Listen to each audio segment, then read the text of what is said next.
And there's a story behind that too, because originally, when I wrote the first book, Blood Mansion, I didn't call it that. I called it The House That Peter Built, because Peter was the main ghost there that built the house and everything. And when I sent it to the publisher, he gave me a call. He said, "Look, I love the book, but I could only publish it if you want to change the title because I hate the title." And I understood it because he said, "Look," he said, "if your name was Stephen King, then people would know you're writing a horror book. But The House That Peter Built could be a drama, it could be a romance, it could be a comedy. If they don't know your name in horror yet." So I said, "Okay, I accept that. Let me find another title." And another time that I'm driving around trying to figure out what, and all of a sudden it hit me. Blood Mansion. Sounds good. So I rushed back to the house. I immediately Googled to make sure there was no other titles of books that name. And there wasn't. I sent that message to the publisher. 5 minutes later, I said, "Okay, I got the ISBN number." Right away, you love it that much. And it was only after that I started thinking, you know what, Blood Mansion, that could lead to a series of books. And sure enough, Blood Castle came next and Blood Village is coming. Everybody, welcome back to Living the Next Chapter. I get to talk to authors around the world, and what's the most fun for me, I got to tell you, is talking to a Canadian author. Yay! Because it's great to have somebody from Canada, my home country, here on the show. We're in a different province, but we're still friends, and I'm excited to have the story writer here with me. Isn't that great? That's storywriter.ca is the website. It's a beautiful website. Like, I'm just captivated. I have it on my screen while we're chatting. I'll try to focus on my guest and not his amazing website.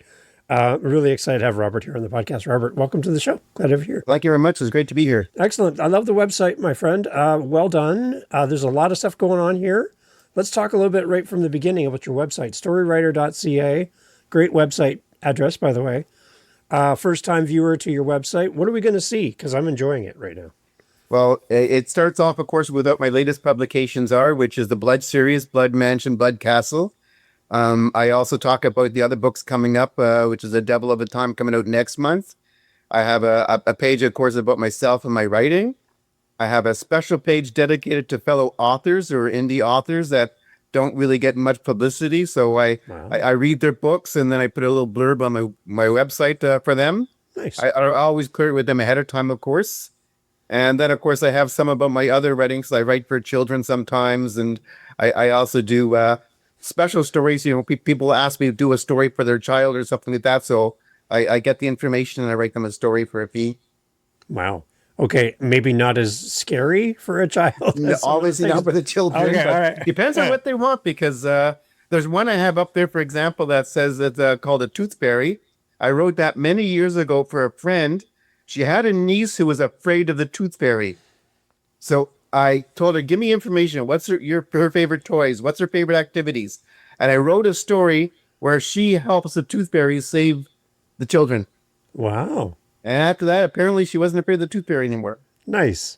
It's a part counseling, part therapy, everything. You got A bit of everything in it, yeah. I like it. Good. Let everybody know where you are in this big world of ours. I already know the answer.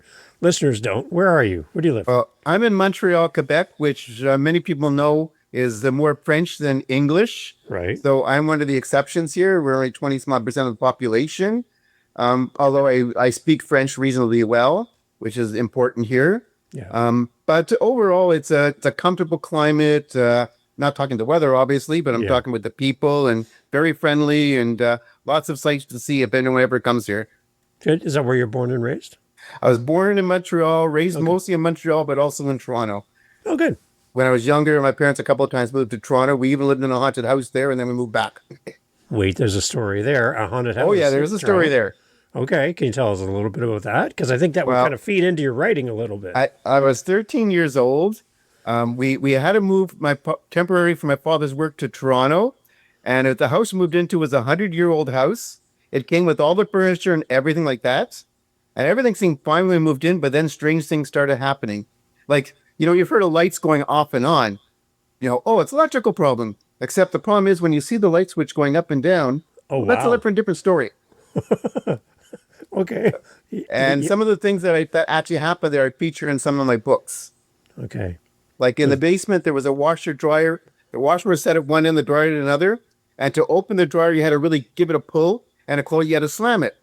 So my mother would go to the laundry. She'd open the dryer door. She'd go get the clothes out of the washer. She'd turn around. The dryer door was closed.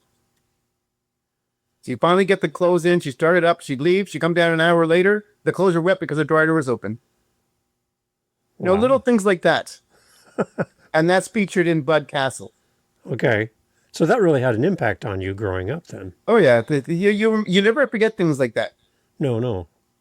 I even wrote a story called Haunted about that book, which was featured in a e-zine magazine called Haunted MTL. Nice.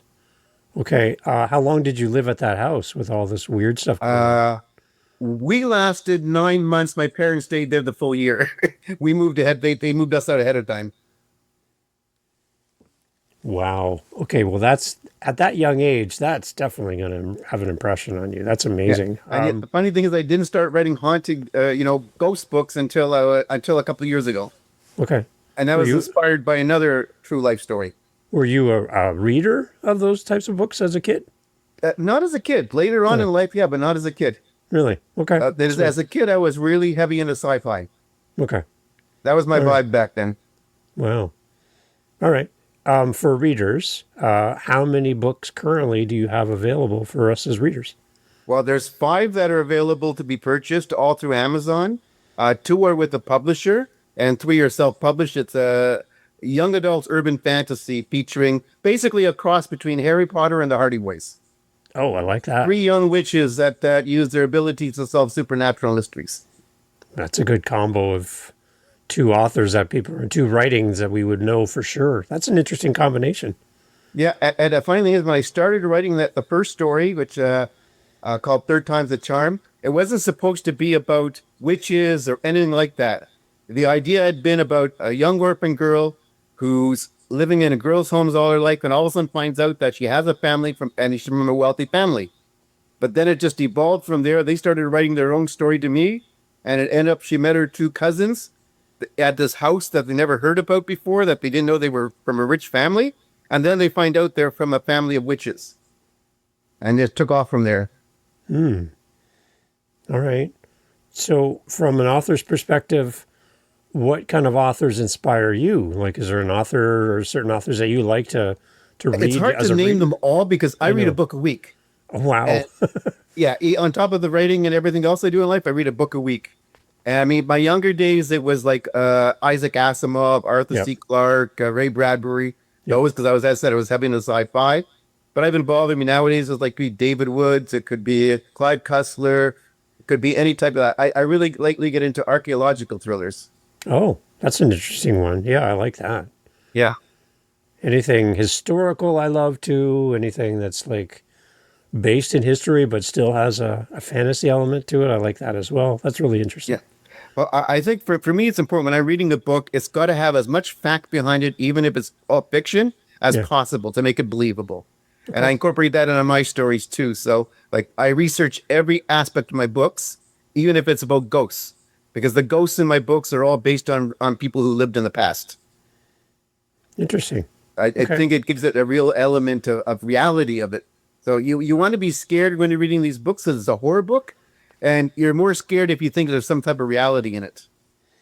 Are you a visual writer? Like, are you watching this kind of happen as you're writing? Is it, there's that kind of aspect to your writing? Yes and no. The funny thing is, when I first started writing Blood Mansion, the first in the series, Yeah.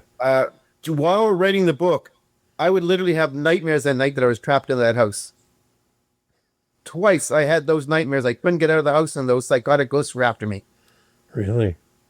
So I guess maybe that is more realism to the book. Is Blood Mansion based on a actual place that you know of? Yes and no. Okay. It was the whole book was inspired by my work because I still do with a company where we used to repossess properties, and I'd have to go visit them. So one house I had to go to every week. Every time I went there, it gave me the creeps. There's no reason for it. It's just the layout and everything. Yeah. And I went back to the office one day telling everyone else in the office, it gives me the creeps every time I go there. And they were saying the same thing. So one of them who knew I was a writer said, why don't you write a book about it? And then all of a sudden, I had the ideas and I started writing the book. And the house itself is not at all like my book, But the secondary building that was attached to this property is identical to the secondary building in my book. Oh, okay. Uh, What's without giving away a lot of big stuff in the book? What's in that secondary building? It's the ground floor is basically a garage where they repair vehicles, Yeah. and the upstairs was like a reception hall and offices where they used to entertain clients. They Okay. used to sell wine. Oh, okay. So Interesting. they'd have receptions there, and people would come in to look at their product and whatnot. And in the garage part, they used to repair all their vehicles that worked on the property. Okay. Does that building play any special significance in your story at all? Well, one of the first deaths happens there. There we go. Keep that in mind, everybody. Be ready for that. That's going to happen. Okay. For a new reader coming to you for the first time, then, where would you say, because you have so many great books to start with, is there a good starting point as a first purchase for you? Everything depends on what they like. If they like Yeah. horror, then definitely start with Blood Mansion. Okay. Because Blood Castle is a sequel, and although you don't have to have read Blood Mansion to read Blood Castle, you'll know more about the characters in it if you had read Okay. the first book. All right. But for those who like more of the urban fantasy, there's my Charm trilogy. Yep. And then coming out next month, they have an urban fantasy for adults called The Devil of a Time. And that one's it's a detective, young detective working for a big company. He has no special abilities, but one day he is told he has to take on a client, and it turns out that the client is the devil. His assignment is to find a lost demon, and he's given a succubus to help him. And of course, the succubus has two jobs: protect him and seduce him, because then they would taint his soul. Interesting. So he's got to spend the whole time trying to find this dangerous demon. Yeah. They come up across a golem where they have to be careful with this golem. It's very powerful. Meanwhile, he's trying to resist the succubus because she's doing everything she can to seduce him. Yeah. But in the end, something happens to the two of them that neither one of them expected. Okay. We have authors that listen to the show, and I'm sure they're curious about how you create this world. Like, what is some of the starting points for you as you build this world and find your characters and develop the story? Like, Well, a can lot you of take it, us back? it ends up being based on things that happen in my life. Like Blood Mansion, I mentioned. Yeah. Visiting that house gave the inspiration. Then from there, I start researching it, what I can do and what I can write. But a lot of my ideas come from my traveling, from doing things. I absorb a lot of stuff when I see things happen. I can see something happen out in the street, and that gives me an idea for a story. Okay. The whole idea is to keep your mind open wherever you are. Like Blood Castle, for example, which just came out. I was thinking of writing a sequel to Blood Mansion. I couldn't figure out how I was going to start it. And then one day, my girlfriend and I were visiting Niagara Falls. And my habit in the morning was to read a book, Yep. or read the news, and I read local news. And they happened to have an article there about something new there called a wind phone. And when I read up what a wind phone was, I said, there's the start of my book. I got it. Just like that. Just like that. Because the wind phone, the idea of a wind phone is it's just basically a phone in a wooden box in the woods with no attachments. But the idea is people will go there that have had a recent loss, they lost a family member, and they could pick up that phone and talk like as if they're talking to their family member that's passed. And it kind of relieves them. It gives them a sense of peace. Yeah. They can say things they wouldn't say otherwise. But of course, I turned that into something a little bit more dangerous.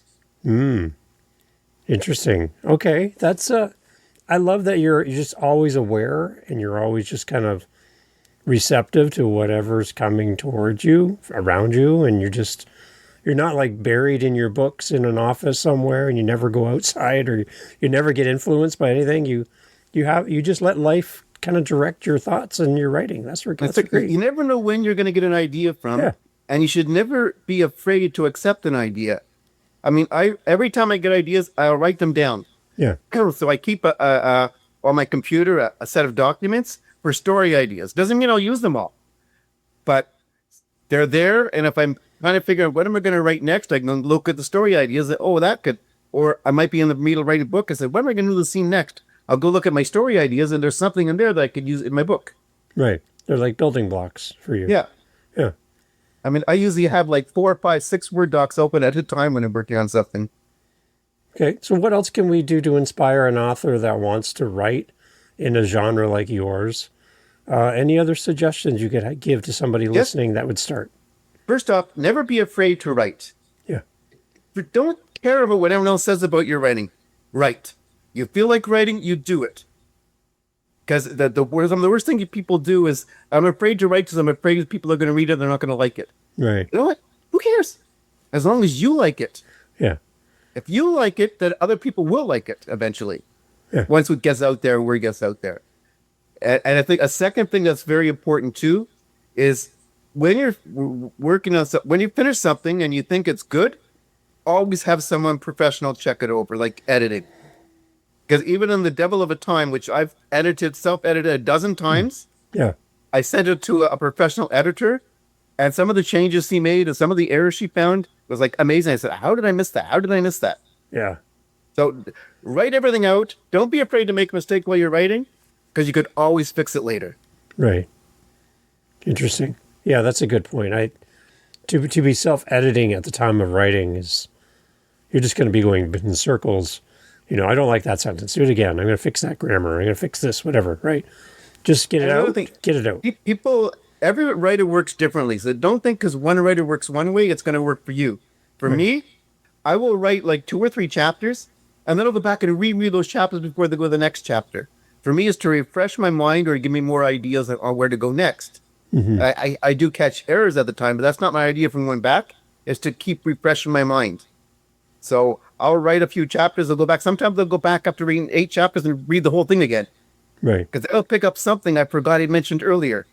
Because nobody that I know of has eidetic memories that can remember everything they wrote. No. No. So, Yeah. but that's how I work. And I know people don't work that way. I know others write that won't even look at their work until it's all done, and then they'll go back and look at it. And that's what works for them. So do you bounce around between writing like thriller/horror to children's stories? Or like, how do you switch gears between those? Because they're totally different approach, wouldn't it be? And for me, it depends on kind of what I'm in the mood for. Yeah. I mean, while working on Blood Castle, I was also working on A Devil of a Time, 2 completely different genres. Yeah. At the same time, I was writing a children's story for my granddaughter. Because I used to write for my kids. Every holiday, I would write them a story where they're the heroes. So now I'm trying to do that for my granddaughter. Nice. So I have to start working on one for Christmas for her now. That's amazing. I love that you have that as a gift to your family. That's an amazing little thing to have. I don't think. Well, it's a good legacy to leave. Right. Yeah. Right. It's a piece of you for them. And all kids love stories, and the fact that they're the hero of the story, that's amazing. That's better than a T-shirt with your name on it, for sure. Yeah. Well, I think it really helped because at least one of my children didn't like reading at all. Really? And for me, it's really important for children to read. Yeah. So sometimes you have to find what's interesting for them to read, something that they want to read. So when I started writing about them, they wanted to read it because they're in it. Yeah. And that got, like my youngest son, it was really not into reading at all. But now, every time I have a book come out, he reads it. Nice.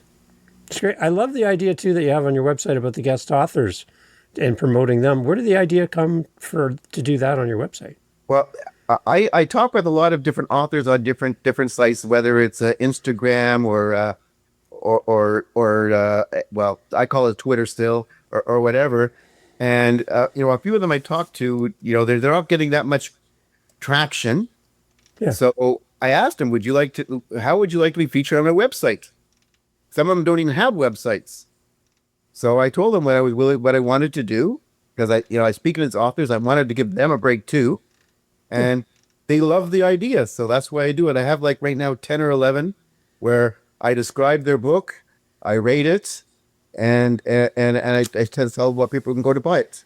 That's kind. I don't see that often from authors thinking about promoting fellow authors. I love community in writing and authors that work together. But that's a unique thing. I haven't really seen that very often. So I just wanted to call that out as a nice addition to your website. Thank you. I don't know, just that's the way I feel. Yeah. Yeah, I like that. So let's talk about your most recent book that's that you've been working on and that we're going to be getting as readers. Let's get a little more of the story and develop that a little bit more. Tell us kind of who some of these main characters are that we're going to hear about and find out about, and just a little bit about the story arc. What we experience as a reader. Which one do you prefer, Blood Castle or A Devil of a Time? Let's do Blood Castle first. Okay, so Blood Castle is a sequel to Blood Mansion. So you'll see even in the back of the book, it tells you in Blood Mansion, 15 went in and only 9 came out. So of course, the ones that are Blood Castle are the 9 survivors. And they've added some more things. Now, the idea of the book is there's 2 groups that started at Blood Mansion. One was from a reality TV show that did ghost hunting, and the other was from a legitimate investigative group that legitimately investigates paranormal activity. And to learn about those, of course, I watched all these ghost hunter shows, and I also got in touch with an organization that does paranormal research. And he gave me a lot of advice, and a lot of that's in the book. So in the first book, they meet unintentionally. They didn't want to meet each other there, but they did. And they had to learn to work together to survive. In the second book, they meet together accidentally because one group had already been called there. The other group ended up getting there because of a former member who had something happen at the windfall that led them to Blood Castle. So the 2 different groups again meet together. And in this case, it's a bit different from the first book because this time the ghost happens to be a mad scientist who made inventions. And some of his inventions are, shall we say, scarier than real life. And he uses the inventions to separate them, to attack them, to torture them, and in a couple of cases to bury them alive. And they have to figure out how to stop him and to stop his niece, who happens to be a witch. So what are they going to do? She is on his side, apparently, and they have to go through 2 days of this castle attacking them at every means, including some scientific stuff I actually did research on, things that would send hallucinations at them. So they're hallucinating things. They don't know what's real at times. Their equipment starts malfunctioning because of what the scientist has done to the air that causes their machines to go bad. And then you unfortunately, not all the characters can survive. So you have to read the book to see which ones do. Interesting. A target audience for this book in this series? Well, that would be adults who like ghost stories and horror stories. Okay. I mean, I wouldn't suggest it for anyone under 16. Yeah. There's some foul language in it and stuff like that. I mean, it's based on like real life, so the F-cup bomb gets dropped quite a bit and stuff like that because you're being tortured. You're not thinking about being white. We may be Canadian, but we're not stupid. Right? Yeah. Yeah. So we wouldn't be saying sorry very often either. No. Okay. All right. So that's good. We get an idea for that for that one. How many books in the series for this one? So this will be the second one. Okay. I'm working currently on the third one, which I hope to have out for next Halloween.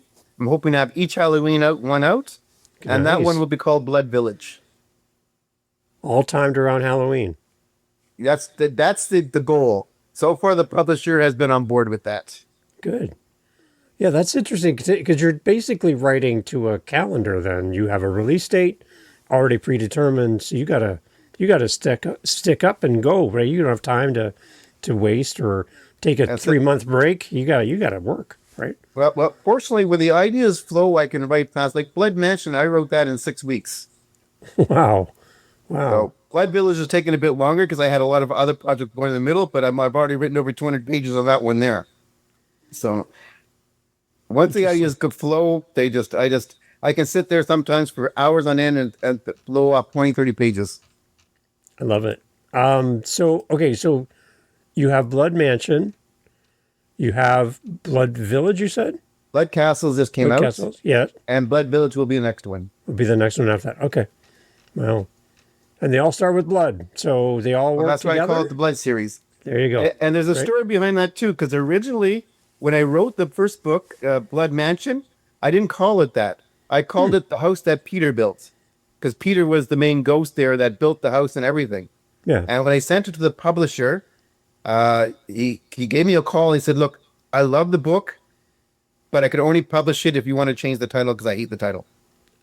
And I understood it because he said, "Look, he said if your name was Stephen King, then people would know you're writing a horror book. But Right. the house that Peter built could be a drama, it could be a romance, it could be a comedy.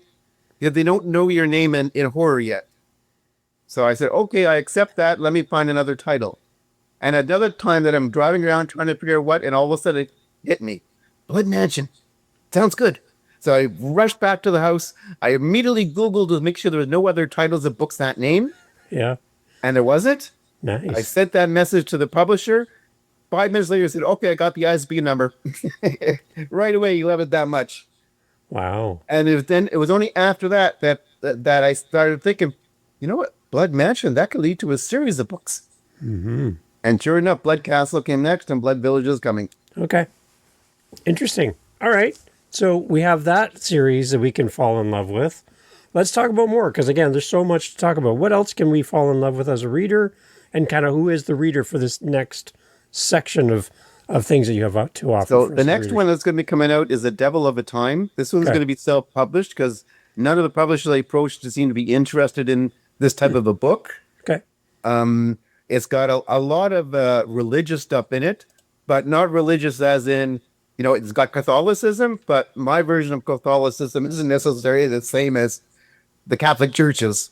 Okay. So this is, again, for adults because of the subject matter.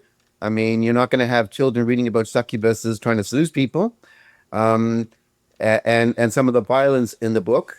Yeah. But in this case, the idea had come a long time ago. I started writing this book. This is one of those that took a long time. I started writing it about 15 years ago, and then I put it aside because life got in the way. And it's only after I wrote Blood Mansion that I dusted it off and said, you know what? This book has got to be finished. And that's when I sat down and finished writing that book. And in this case, I said it's very different from the horror. This hasn't got really horror in it, but it does have some violence, and it's definitely on a different path than anything else. They call urban fantasy. So you've got the devil, you've got demons, and you've got a poor normal guy with no abilities trying to fight his way through this. But he does have help. See, it turns out his brother's a priest, but he's more than just a priest. He is knowledgeable about some of the deep facts of the Vatican that nobody knows about how they fight demons, about the different things that they have available to help. And because he used to work there. So his brother helps him. And then he's got a cousin who's a monk that lives in Quebec. And he travels to visit the monk because his brother said the monk can tell you some stuff. And his monk used to be a demon hunter. And in the book, you hear the story about how he became a demon hunter and why, but then how he left that to become a monk. And then further than that, it turns out that his mother is taking her vows to become a nun. So this kind of gives you a really weird version because he calls his brother father, he calls his cousin brother, and he calls his mother sister. So it's got the comedy in it too. I There throw you a go. lot of comedy in the books, even the horrors. There's comedy in it. Nice. So That's good. and then they have to go head to head against a golem, and it's not like Golem from the Lord of the Rings. Yeah. This is from the old Jewish Judaism, where a golem was made out of mud and sticks, and was made to guard villages. And this golem had been surviving for thousands of years, and he only wanted to end it, but he couldn't die because he's a golem. So he had made a deal with the missing demon, whose name is Asmodeus, the most powerful demon in hell, that if he helped Asmodeus do what he wanted, Asmodeus would grant him what he wanted, humanity. Wow. So all this is intertwined in it. As again, a lot of research went into this. I researched every aspect that I could. Yeah. So what I've written about golems is based on the real mythology. What's written about the demons is directly from Catholicism, and so on. So I researched everything. It adds an interesting twist to it all, and then of course the ending is the real twist, which I won't tell anyone Yeah. about No. because you have to get to that. You have to buy the book. It'll There be you a go. shocker when you get to the very end. Would you ever want to see any of your writings turned into something visual? Absolutely. I mean, Yeah. I've already been speaking to people, and who knows, maybe I can get some Hollywood director to pick up to do a movie on Blood Mansion. Yeah. I think that would be probably one of the better horror stories written visualized in a while. Mm-hmm. So, Interesting. and When I'd always thought of the my Charm trilogy, which is I want to tell you about the Young Witches. yeah. He turned into a TV series one day because the whole idea, I've written 3 books, Yeah. but the idea is that I'm going to go back into it, and each book is going to be a different mystery they use their abilities to solve. Nice. So Yeah. think Just, of the TV series Charmed. yeah. I Yeah. don't know that one. Yeah. Yeah. But instead they're much younger. Okay. Yeah. I just wondered if like authors can visualize what's happening in their mind beyond what they're writing on the paper, right? And how that plays out, and maybe if it directs you a little bit to, it might be you have an idea, but your characters have a different idea of where they want That's to go. kind of what happened with the Third Time's the Charm. It was supposed to be, I said, about an orphan girl who trying to find her way, and it turns out to be witches and everything like that. The character started writing. So I mean, as an author, you kind of have to visualize everything. You can't just be static and writing Yeah. down words. Because as you're writing down the words, you're thinking about the scene in the background. You're thinking about might be describing the house that they're in or their activity, the clothes they're wearing. You have to kind of visualize everything. You can't say, "Well, she walked here and he walked there and they did this." Yeah. Yeah. That's a very short book. Yeah. Right. Yeah. Yeah. Okay. That makes sense. But then again, then you switch gears and go to a children's book, and that's a totally different process, different audience, different content. What's fun about that for you beyond legacy for your family? Writing that style of book, what do you enjoy? I enjoy every aspect of each one. I mean, when I write a children's book, I actually play. I mean, I raised 4 kids, and most of it as a single dad. They were all the same age, within 5 years of each other. So I saw them growing up. I saw the things they're doing, and it's so easy to incorporate that into my books. And when I'm writing about for the children's books, I'm thinking about my time with them when they were that age. Right. And that's why it's easy for me to just go off the cycle of the adult book to write those books, seeing it from their point of view, because I still remember their points of view. When you raise kids like that, it's easy my kids really always came to me with everything. When they wanted advice and what, they were never afraid to talk to me. So I could get their point of view all the time, and I incorporate that kind of into my books. So when I switched to the children's books, though, that's what comes to my mind. So it's easy for me to flip that switch. Yeah. And then, of course, the adult stuff comes easy too, because I read a lot of books, and most of them are adults. So I even get ideas from books I read. Yeah. It's good. Yeah, because you're pulling in from other people, and we're all influenced by something, right? And Yeah. but you put it in your own terms in your own world, and Oh yeah. I mean, I'll read what they say, but I'm not going to use their ideas. No. You know, it's just that, like when I was writing Blood Castle, I kept going to reread a book called The Supernaturals by David L. Goldman, because it had the same atmosphere that I was building in my book. nice. So if I needed to build that atmosphere in my head while I'm writing, I'd go and read that book. Right. So the ideas are different, the ghosts were different, the whole subject was different, but the atmosphere was the same. Yeah. And I put that atmosphere in my mind when I went to write. Okay. What else beyond website, podcasts, and things like that are you doing to promote what you do and get out there and share your stories with people? Well, I had an interesting experience recently. My publisher also owns a small TV station called Phoenix TV in LA, Wow. and I was invited down.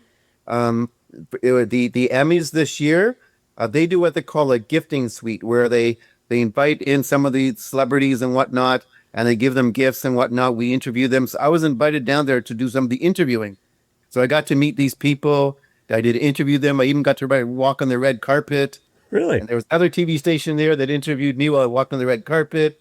So whatever it is to get your name out there, and that was, as I said, something very different. I would never thought of doing that in my life before. No. Did you get to meet anybody that you're like, oh, I can't believe No one like you would say super famous. Yeah. It's mostly the background people, the writers, the producers, and directors of the smaller films. A couple of the B actors and actresses. So, I mean, there was one really interesting, a lady named Janet Lopez. She's an actress and a songstress. And she was one of the first interviews I had to do there. So I was kind of nervous. And she was really good at putting me at ease and whatnot and talking me through it. She helped me a lot. And Good. actually, since then, we've still communicated once in a while through social media. Right. We're friends on Instagram, for example. Nice. Yeah, sometimes it's not just, who you know, but who knows about you. And by being in that environment, you get to rub shoulders with people that you admire. And in the industry, you never know. Could You open never the know door, right? what's going to leave. I mean, who knows? Maybe one day she's going to say, a producer's going to be talking to her and she's going to say, well, we ought to do a horror movie. Any ideas? And say, oh, I remember this guy. You wrote this book, Blood Mansion. That might be. You never know. Right. Interesting. Yeah, that's an interesting thing. I think as authors and writers, creative people, be aware of these opportunities. Get on somebody else's website and have your book mentioned somewhere else. Like a lot of opportunities that you are demonstrating for us that we can do as authors and creative people to help each other. I love what you're doing. Yeah. It's But interesting. you know what? But part of it, you have to enjoy what you're doing. Right. And I enjoy that part of it. I enjoy helping people. I enjoy writing. I enjoy talking about books. And although I'm more of an introvert than I am an extrovert, Yeah. when it comes to my books, it's like I'm never afraid to talk about them. Yeah. No, it's great. Yeah, you have so many things to talk about. I love it. Is there any other thing from a reader's perspective that you're like, oh, you really need to check this out from your library and what you've done that you would really encourage readers to check out? Well, I'll post it into some other authors right now. If they're into horrors, I'm sure they'll love my Blood Mansion if they like ghost stories. Yep. But if you like ghost stories, check out there's two books by David L. Goldman. One's called Supernaturals, and the other's called In the Still of the Night. Those are two really good ghost stories. I mean, everyone knows Stephen King, Yep. but one of my favorite movies of his is called Rose Red, and that's about a haunted house. Yep. So but there's lots of good authors out there. All I can say is people get out and read. Right. Find something that fascinates you. It doesn't have to. If cars fascinate you, then find a book about cars and read about cars. Whatever Read, fascinates you. Right. No, it doesn't matter. Reading helps you learn stuff. It helps your memory. People talk about a lot of them. They're very afraid of Alzheimer's and stuff like that. Well, how you can hold stuff like that back is by reading a lot, learning. As long as you're constantly learning, you're doing well for your health. That's a great point. It's an excellent point. Anything that activates that memory and retention and learning something new, I think that's a great part of your brain. We don't want to put that in park mode, right? But the key is to find something that interests you. Don't just someone tells you about this book and you're forcing yourself to read it because the person said it's good. What's good for one person is not always good for another. Go Right. for something that interests you, whatever that subject is. Excellent. I read an article not too long ago. This woman was in a bookstore. She worked there, and this lady came in with her kid, and she was trying to force him to buy a book because he wants him to read, and he doesn't read. And she's just pushing towards this and pushing towards that. And this person that worked there came over and said, asked the kid, what do you like to read about? And that's why I mentioned cars. He said, well, I like cars. She took him over to a section for his age group that had about cars. And wouldn't you know what, the kid started reading Right. because it was something that fascinated him. Yeah. And I'll say the same thing with parents out there. You want to get your kids to read, then find out what they interest them and get them a Right. book on that. Yeah. Right. Because it's already built in. Their excitement for it, their interest, their curiosity. It's already there. So And it often released other thing. I said myself, I was heavy in a sci-fi back when I was in a kid and in teens. My first short story I wrote ever, I sent it into a science fiction magazine. It was rejected, but hey, at 17 years old, I tried to submit something. nice. But nowadays, I still interests me, but it's not my top stories I like to read. Yeah. Interesting. If you could write a different genre completely that you've never done, what would you take a stab at? What would you try? It's hard to say because I've taken a stab in everything. Yeah. Probably the one I would have most difficult would be straight romance. Okay. Yeah, well, that'd be difficult. Yeah. That I'd have to really. I mean, I have romance in my books and whatnot, but a straight romance would be difficult. And I read chick lit, I read a few romance books and whatnot, just Yeah. not my forte. Right. Interesting. Yeah. You know your lane. You know what you like to read. You know what you like to write. So Yeah. follow And I like that. to Right. write in what I like to read. I Yeah. mean, I love to write an archaeological thriller. I just don't know enough about archaeology, but might be one day, maybe I'll study something about the pyramids or, and I do feature a bit of that in my books, like in the Charm trilogy, in the third book in the series. They have to travel from place to place to fight this evil they're fighting, and they're all archaeological places. They visit the pyramids. They go to Machu Picchu where they fight a big battle and things like that. So I researched all that stuff too. So maybe one day I'll do a straight archaeological thriller. That'd be interesting. Yeah. Another thing to add to your wide Yeah. list of things you've been writing Oh, about. I've I got like some that. ideas on that already written down. That's good. That's great. So, yeah, like I mentioned at the beginning, love your website. I love everything you got here. I love the little clips on the homepage too. Like I mentioned, there's a hands that come up and grab a book and rip it apart. There's kids walking through what looks like they're an abandoned castle or whatever. I'm like, it's just I love all these little elements on your website. Can you tell us more about the website and the address as well, so we can send the listeners? Well, the address is www.storywriter.ca, which I was lucky to snap back 20 some odd Great, years ago. great. Very lucky. That particular scene you're talking about was actually a trailer done by my publisher, but I'd be having another trailer added on there being done for a devil of time being done for me. Okay, It's a GoDaddy site, so for any author, it's easy to use, it's easy to build, and it's easy to edit. So I recommend any author out there, you have to get a website. If you Yep. don't really know how to handle it, and you don't want to start paying lots of money to someone to do it, go to GoDaddy. They can set up websites. They're not expensive and they're easy to do. I am not I'm kind of technologically challenged, yeah, especially yeah, when it comes to anything to do with programming and anything like that. But I found it easy to use, and I can keep adding to it, taking away from it anytime I want to. right. But I like to put on my website the writing I'm doing. Um, Sometimes I talk about something I might be working about. I try to do a blog, but wasn't successful with that because I'm not really good at that type of stuff. Yeah, But I put every book that's going to be coming out, like I speak about A Devil of a Time is there. And then I just can add pages or switch things around when it's time to promote something else. yeah. And Well, it's easy to upload videos. It's easy to upload pictures. So I highly recommend any author, get yourself a website. And if you don't want to pay someone to do it and you want something easy, go to GoDaddy. That's right. And if you want to check out even more authors, then go to the site as well. You'll get that link. You can go through and check out all these amazing other authors, get a review of their books and everything. It's just under guest authors.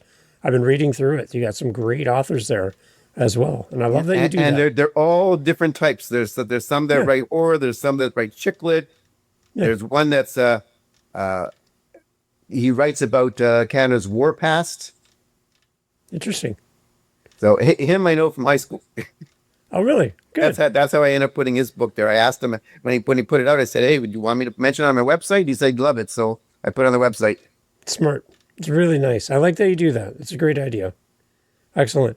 Well, I'd love for you to come back in the future and let's get an update as you keep writing and as you keep sharing. It's the name of the podcast. You're living your next chapter, right? So keep me in mind. I'd love to have a fellow Canadian back anytime possible. I And keep in touch absolutely with love you. to come back. Right. That's amazing. Awesome. Robert, thank you so much for being here. Everybody, again, storywriter.ca is a website. Great name for a website. I love it.